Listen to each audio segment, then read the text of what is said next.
खैर, मेरे जीवन में बहुत जल्दी से ही ADHD के लक्षण उभरने लगे थे। पहले से ही 4 या 5 साल की उम्र में जब मैं क्रेच में था, मैं पहले से ही महसूस करता था कि आंटियाँ मुझे थोड़े अलग तरीके से देखती थीं। मेरे स्वाभाविक तरीके के कारण मैं अन्य बच्चों को परेशान कर देता था, खेल के नियमों का पालन नहीं करना चाहता था और कई बार बाधा डालता था। और एक मासूम तरीके से वे मुझसे कहते थे कि मैं थोड़ा शांत हो जाऊं। वे मुझसे कहते थे कि मैं उनके पास थोड़ी देर बैठ जाऊं ताकि मैं थोड़ा शांत हो सकूं। और इस तरह मैं इसे अक्सर अनुभव करता रहा। पहले ही स्कूल के शुरुआती चरण में साक्षरता के दौरान मैंने एक बड़े स्कूल में पढ़ाई की। मैं उस क्रैच से निकलकर एक बहुत बड़े स्कूल में गया। प्रत्येक कक्षा में 35 छात्र थे और तभी समस्याएं वास्तव में शुरू हुईं। मैं शिक्षिका के निर्देशों का पालन नहीं करना चाहता था, मैं बोर्ड से नकल नहीं कर पाता था, मैं कार्य नहीं कर पाता था और इसी कारण से मुझे बहुत विरोध का सामना करना पड़ा। मुझे बहुत रोका गया, यहाँ तक कि एक बहुत ही महत्वपूर्ण घटना हुई जिसमें मुझे कक्षा में पीटा गया था। मैं उस उबाऊ दिनचर्या को पसंद नहीं कर रहा था। मैंने कक्षा में एक मजाक कर दिया। जैसे ही शिक्षिका ने छात्रों को शांत किया और सब कुछ अस्थिर कर दिया, सभी हंसने लगे और वह जैसे कि यह उसके लिए अंतिम बूंद हो, वह कक्षा से बाहर चली गई। बगल की कक्षा की शिक्षिका को बुलाया, जो एक व्यक्ति थी काफ़ी अधिक उम्र की, और इस अलग स्थिति को देखकर मैं दौड़कर कक्षा के बाथरूम में छिप गया। और फिर वह शिक्षिका अंदर आई, वह बाथरूम तक गई, दरवाज़ा खोला और अंदर उसने मुझ पर हमला किया। उसने मुझे झकझोरा, मैं हताशा में आ गया, मैं घबरा गया, बहुत रोने लगा और बाथरूम से उसके साथ हाथ में हाथ डालकर बाहर आया। मैंने अपना सामान इकट्ठा किया, बैग में रखा और दूसरी कक्षा में चला गया जो उस शिक्षिका की कक्षा थी। वहां पहुंचकर मुझे नए छात्र के रूप में सहपाठियों से मिलवाया गया और मैंने आंसू रोकने की कोशिश की क्योंकि स्थिति काफ़ी कठिन थी। मुझे एक डेस्क पर बैठा दिया गया और मैं कभी अपनी पिछली कक्षा में वापस नहीं गया। अगले दिन मैं स्कूल पहुंचा। मैंने अपनी माँ को कुछ नहीं बताया। मुझे लगा कि मैंने कुछ बहुत गलत किया है और मुझे अपनी माँ की प्रतिक्रिया का डर था। फिर अगले दिन मैंने अपनी पिछली कक्षा की प्रवेश पंक्ति का अनुसरण करने की कोशिश की, जहां हमें कक्षा में ले जाया जाता, और शिक्षिका ने कहा कि नहीं, वह मुझे अपनी कक्षा में नहीं चाहती थी। और फिर मुझे दूसरी कक्षा में दूसरी पंक्ति में भेज दिया गया और मैं फिर कभी वापस नहीं गया। यह अस्वीकृति की स्थिति मेरे जीवन में पहली महत्वपूर्ण अस्वीकृति की स्थिति थी जिसका मैंने सामना किया। और जीवन भर की ये अनगिनत अस्वीकृति की स्थितियां पहले से ही बचपन में मेरे बारे में मेरी धारणा को आकार देने लगी। सालों के दौरान स्कूल में मैंने कोशिश की, इससे बचने की कोशिश की, इस अस्वीकृति से बचने की कोशिश की, अनुचित तरीके से ध्यान आकर्षित करने की कोशिश की, अधिक दोस्त बनाने की कोशिश की, लेकिन मैं हमेशा जानता था, कम से कम उस समय, कि मैं हमेशा गलत था, कि मैं दूसरों के प्यार के योग्य नहीं था, कि मैं दूसरों की सहानुभूति के योग्य नहीं था। और यह मेरी आत्मसम्मान को बचपन के दौरान, किशोरावस्था के दौरान और वयस्कता की शुरुआत तक कमज़ोर करता रहा। आमतौर पर ऐसा ही होता है उन बच्चों के साथ जिनमें ADHD विकार होता है, और मैंने महसूस किया कि वर्षों के दौरान यह अन्य लोगों के साथ भी होता था। जिन लोगों को ADHD था वे भी विभिन्न अस्वीकृति की स्थितियों से गुजरे थे और परिणाम काफ़ी समान थे। यहाँ तक कि किशोरावस्था की प्राकृतिक कठिनाइयों का सामना करते हुए वयस्कता के प्रारंभिक चरण में यह भी था, ये सवाल था कि मैं खुद को किसी योग्य व्यक्ति के रूप में नहीं पहचानता। मैं खुद को किसी ऐसे व्यक्ति के रूप में नहीं पहचानता जो प्यार के योग्य है, जो लोगों की सहानुभूति का हकदार है। और इसने मुझे काफ़ी परेशान किया मेरे विकास के दौरान भी। और पहले से ही वयस्कता के चरण में, मेरी उम्र 28 साल थी, मैं कोचिंग प्रक्रिया में भाग ले रहा था, आत्मज्ञान की प्रक्रिया में, और मुझे एक स्थिति का एहसास हुआ जो इस अस्वीकृति के मुद्दे से बहुत जुड़ी हुई है कि मैं खुद को ऐसा व्यक्ति नहीं मानता जो लोगों के पास रहने के योग्य है, या ऐसा व्यक्ति जिसे लोग अपने पास रखना चाहें। मैं ब्रासीलिया में रहता हूँ। मेरी दादी साओ लुइस 2 मारनाहाओं में रहती हैं, और उन्होंने पहले ही मेरी माँ से कहा था कि मैं सबसे दूर का पोता हूँ। कि मैं ज़्यादा संपर्क में नहीं रहता, कि मैं फ़ोन नहीं करता, लेकिन मैं हमेशा इस तथ्य को नज़रअंदाज करता था। और इस प्रक्रिया के दौरान 28 साल की उम्र में मुझे एहसास हुआ कि मैं अपनी दादी से संपर्क नहीं करता, जिन्हें मैं बहुत प्यार करता हूँ, क्योंकि किसी कारणवश मैं सोचता था कि वह मुझसे बात नहीं करना चाहती, कि अगर मैं उन्हें फ़ोन करता तो मैं एक बाधा बन जाऊंगा, मैं उन्हें परेशान कर रहा होता, जैसे कि मैंने जीवन में कई अन्य स्थितियों में भी कल्पना की थी। और तभी मुझे एहसास हुआ कि यह वास्तव में एक समस्या थी जो मेरी वयस्क जीवन को प्रभावित कर रही थी, और पहले ही प्रभावित कर चुकी थी, किशोरावस्था और बचपन भी। इस प्रक्रिया के बाद मैंने कुछ चीज़ों को तोड़ने के लिए एक लंबी यात्रा शुरू की, जैसे कि उदाहरण के लिए यह धारणा कि मैं एक ऐसा व्यक्ति हूँ जिसे अन्य लोग पसंद नहीं करते। मैं यह कल्पना करता हूँ कि मैं हमेशा गलत हूँ, कि जो मैं करता हूँ वह अच्छा नहीं है। और यह निश्चित रूप से कार्यस्थल के माहौल को प्रभावित करता है, क्योंकि यह स्वाभाविक रूप से प्रतिस्पर्धी है। और फिर कल्पना करें कि आप हर दिन उन लोगों के साथ प्रतिस्पर्धा कर रहे हैं जिनकी आत्मसम्मान पूरी है, और आप हमेशा खुद को गलत मानते हुए हमेशा यह सोचते हैं कि आपके सहकर्मी आपसे बहुत बेहतर हैं। तो इसके बाद मैंने अपनी थेरेपी में दृढ़ता से जारी रखा, मदद मांगी, आत्मज्ञान की खोज की, उपचार की खोज की, लोगों की मदद ली, और धीरे धीरे मैंने इसे अपने अंदर बदलना शुरू किया। आज मैं खुद को एक सक्षम व्यक्ति के रूप में देखता हूँ। आज मैंने खुद को साबित कर दिया है कि मैं एक सक्षम व्यक्ति हूँ। आज मेरे पास TDAH डिस्कॉम्प्लिकाडो प्रोजेक्ट है, जिसके अनगिनत अनुयायी हैं जो मेरी साझा की गई चीज़ों को बहुत पसंद करते हैं। मैं लोगों को छूने में सक्षम हूँ। मैं घर के अंदर उनकी कठिनाइयों में लोगों की मदद करने में सक्षम हूँ। अक्सर अपने जीवन के उदाहरणों का उपयोग करते हुए, जो संयोग से उन लोगों के उदाहरण हैं, और किसी न किसी तरह से कम थोड़ा मदद करने में सक्षम होना, थोड़ा छूना इन लोगों का रोजमर्रा का जीवन और जीवन। आज मैंने एक बात महसूस की है जो बहुत महत्वपूर्ण है। जिस प्रक्रिया से मैं आज गुजर रहा हूं उसकी प्रारंभिकता 30 साल की उम्र से शुरू होती है। अगर पहले 6, 7, 8 साल की उम्र में मेरी माँ को जागरूकता का अवसर मिला होता, शिक्षकों को जागरूकता का अवसर मिला होता, और मुझे ऐसी सार्वजनिक नीतियाँ मिली होती जो मुझे सहारा दे सकती, मुझे पहले गले लगा सकती, तो निश्चित रूप से मुझे ये सब नहीं झेलना पड़ता। निश्चित रूप से मेरी किशोरावस्था इतनी कठिन नहीं होती, इतनी अकेली नहीं होती, क्योंकि इसके बावजूद अंतर होने के बावजूद, थोड़ा अलग तरीके से होने के बावजूद, थोड़ा अलग तरीके से व्यवहार करने के बावजूद, और यह कोई दोष नहीं था ये मेरी माँ की गलती नहीं थी, ये मेरे पिता की गलती नहीं थी। मैंने अपनी कीमत को पहचाना होता, मैंने तेजी से विकास किया होता, और आज मुझे ये सब नहीं झेलना पड़ता, ताकि अब 30 साल की उम्र के बाद मैं इन सब समस्याओं से उबर सकूं। इनमें से अधिकांश समस्याओं में आज मुझे गर्व है कि मुझे UNB में प्रवेश करने में 4 साल लगे, और बाहर निकलने में और 8 साल लगे। फेडरल यूनिवर्सिटी, मेरे सभी दोस्त पहले ही पास हो चुके थे, लेकिन मैंने अपनी आत्मा की गहराई से उसे चाहा, और मैं बिल्कुल हार मानने वाला नहीं था जब तक मैं कर सकता था। और यह सोचकर 7 साल विश्वविद्यालय में बिताने के बाद मुझे UNB से हटा दिया गया, क्योंकि मैं इसे स्वीकृत नहीं कर पाया था, क्योंकि मैं अपने TCC को 3 बार पास नहीं कर सका था। वापस आने के लिए मैंने 1 साल तक संघर्ष किया, आखिर अपनी पढ़ाई पूरी करने में सफल। मैं शिकायत नहीं करता, क्योंकि जीवन कठिन था। मुझे लगता है कि यह जानना संतोषजनक है कि मैं कहां पहुंचा, सब कुछ के बावजूद।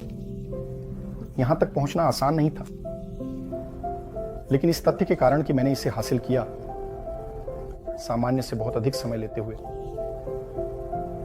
कई कठिनाइयों का सामना करते हुए, जिनका मुझे पता है कि अन्य लोग सामना नहीं करते, स्वाभाविक रूप से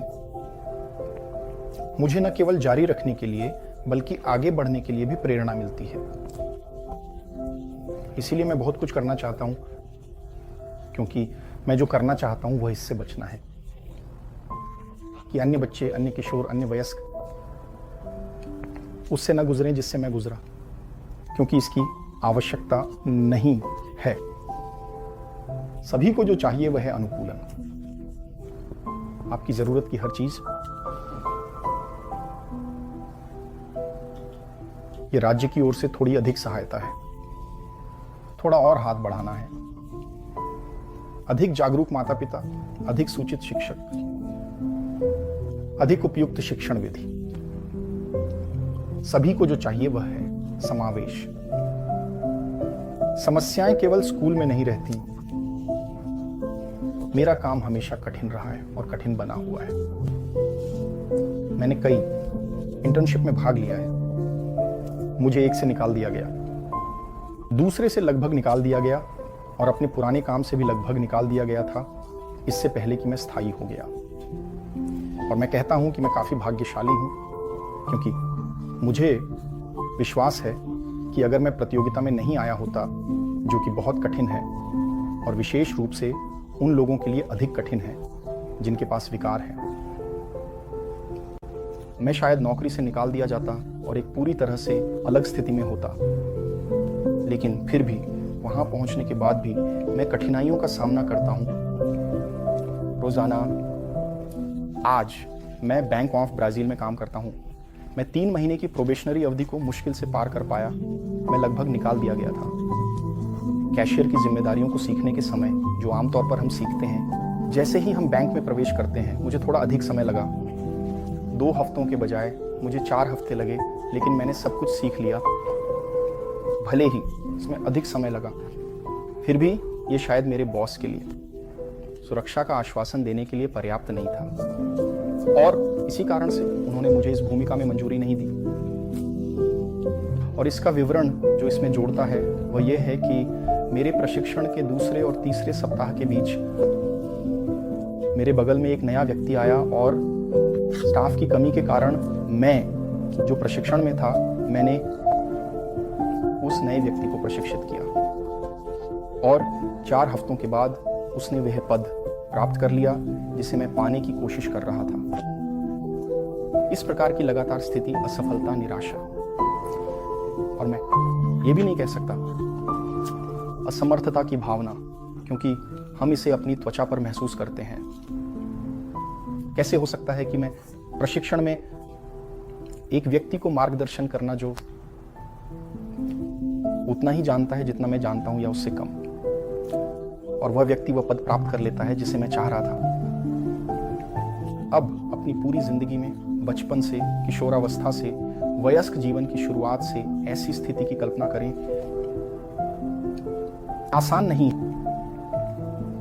एक ठोस मानसिकता होनी चाहिए, जैसे एक चट्टान कई बार वास्तव में बिखरने से बचने के लिए। लेकिन फिर भी मुझे लगता है कि एक बड़ी विशेषता जो मेरे साथ रही और इस पेशेवर यात्रा में मेरी काफी मदद की, यह बहुत अधिक दृढ़ता और लचीलापन रखने का प्रश्न था। चाहे जीवन कितने भी प्रभाव डाले, ऐसी चोटें दे, हिम्मत नहीं हारना, हमेशा आगे बढ़ना, तलाश करना, बदलना, स्वयं को जानना और हमेशा नई चीजें सीखने के लिए तैयार रहना। और इस तरह हम बाधाओं को पार कर सकते हैं।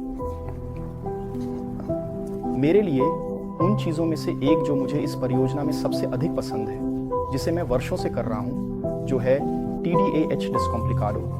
वह एक ऐसी चीज है जो खुद अनुयायी, चाहे वे छात्रों के माता पिता हों, चाहे वे छात्रों के शिक्षक हों, बच्चों के माता पिता हों। इस मामले में इनमें से कई माता पिता मुझसे कहते हैं, वाह यूरी, अब जाकर आपके वीडियो देखकर मैं अपने बच्चे को समझ पा रहा हूँ। अब जाकर आपकी जीवन की कहानियां देखकर मैं समझ पाया कि मेरा बच्चा उस तरह से क्यों व्यवहार करता है और उसके प्रति अधिक सहानुभूति रख सकता हूँ।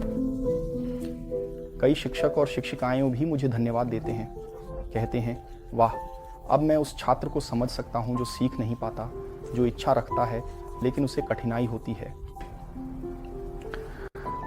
ये बहुत अच्छा है, क्योंकि ये थोड़ा सा वही है जो मैं हमेशा कहता हूँ, एक शॉर्टकट बनाएं। एक शॉर्टकट बनाना कैसा होगा?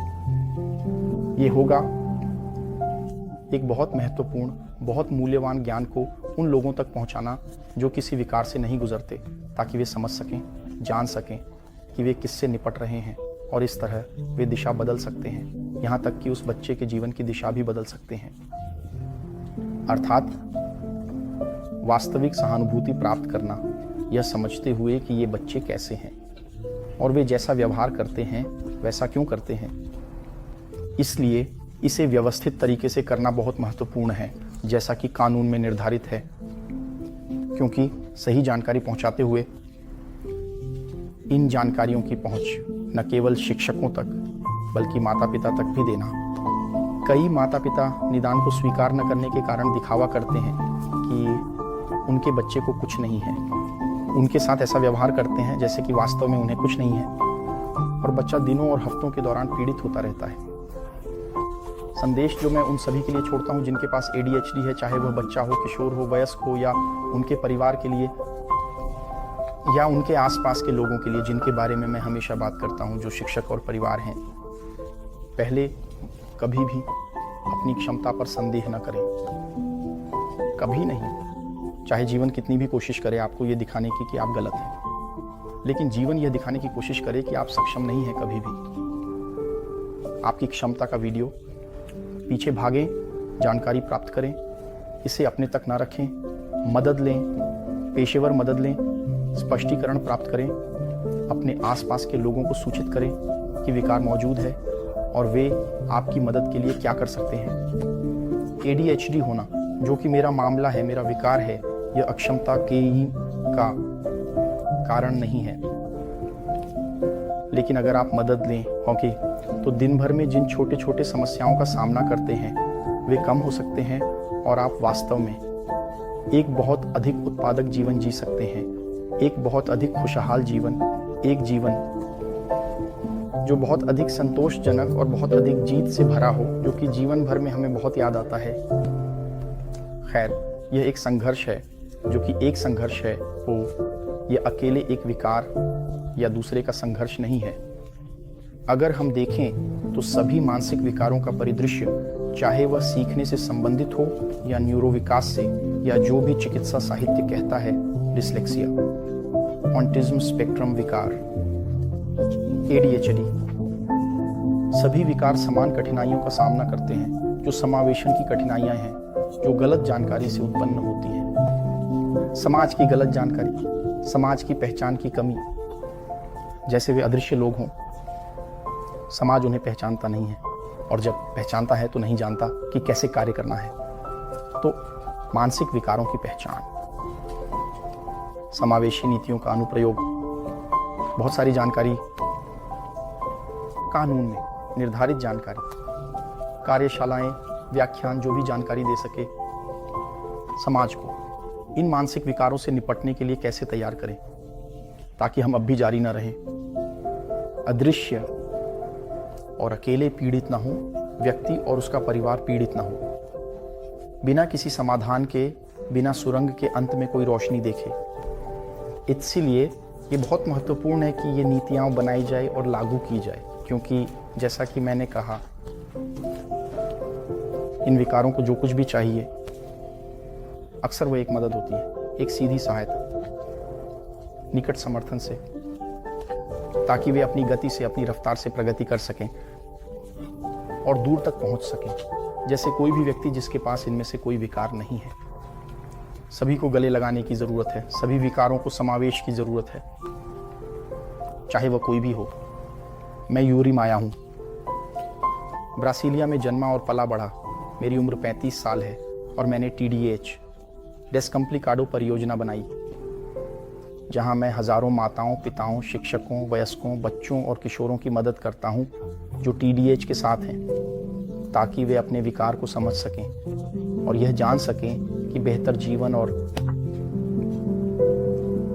अधिक शक्तिशाली और अधिक समावेश के साथ जीवन जीने के लिए क्या करना है।